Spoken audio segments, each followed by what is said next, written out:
Hi hello welcome to Anvi collections.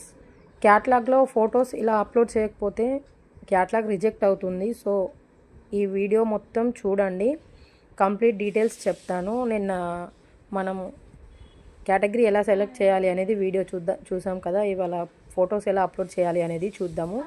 ఈ photo upload దగ్గర click చేయండి, గ్యాలరీ నుంచి ఫొటోస్ చూపిస్తుంది. అండ్ 4 ఫొటోస్ క్లారిటీగా తీసుకోవాలి అండి. ఒకటే ఫోటో తీసుకొని 4 టైమ్స్ సెలెక్ట్ చేసుకుంటా అంటే సరిపోదు. సో 4 పిక్స్ పక్కా క్లారిటీగా తీసుకొని ఉంచుకోవాలి. ఒకసారి మీరు అదే ఫోటోను మిస్టేక్లో ఆల్రెడీ సెలెక్ట్ చేసిన ఫోటోను క్లిక్ చేసినా కూడా తీసుకోదండి.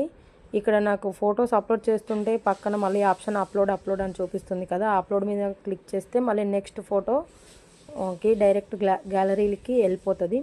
మీరు మిస్టేక్లో ఒకవేళ అప్లోడ్ చేసిన ఫోటో మీద మళ్ళీ క్లిక్ చేస్తే ఇట్లా 4 టైమ్స్ అప్లోడ్ చేయడానికి ఆప్షన్ చూపించదండి, ఓన్లీ 3 టైమ్స్కి చూపిస్తుంది.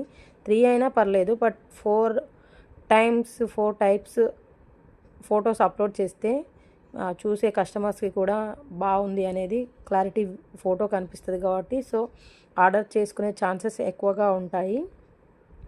ఇట్లా 4 ఫొటోస్ అప్లోడ్ చేసుకున్నాక కింద ప్రోడక్ట్ నేమ్ ఉంటుందండి. అది మంచిగా ఆలోచించి మంచిగా టైప్ చేయండి. కస్టమర్ మీషో ఏదైనా ఆర్డర్ చేసుకోవాలి అనుకున్నప్పుడు సెర్చ్ చేసిన నేమ్ సెర్చ్ చేస్తారు కదా, అది సెర్చ్ చేసినప్పుడు మన ప్రోడక్ట్ వచ్చేలాగా, సెర్చ్లో మన ప్రోడక్ట్ వచ్చేలాగా ప్రోడక్ట్ నేమ్ ఇచ్చుకోండి.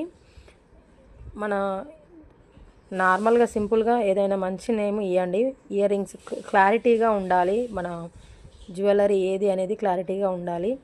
ఒక్కొక్క ఆప్షన్ ఏది అనేది మంచి వీడియోస్లో చెప్తా అండి. సో డైలీ ఎపిసోడ్స్ పక్కా చూడండి. కొత్తగా చేసే వాళ్ళకి పక్కా మంచిగా అర్థమవుతుంది. క్యాట్లాగ్ ఎర్రర్ కాదు, మీకు నచ్చినట్టు పెట్టుకుంటే పక్కా ఎర్రర్ వస్తుందండి, క్యాట్లాగ్ అప్లోడ్ అవ్వదు. మీకు ఈ ప్రోడక్ట్ నేమ్ ఏం పెట్టుకోవాలి అనేది తెలియకపోతే గూగుల్లో చాట్‌జీపీటీ సెర్చ్ చేయండి, మంచి ఆప్షన్స్ వస్తాయి. ప్రోడక్ట్ డీటెయిల్స్ నెక్స్ట్ వీడియోలో చూద్దామండి. Thank you for watching. Please subscribe చేసుకోండి.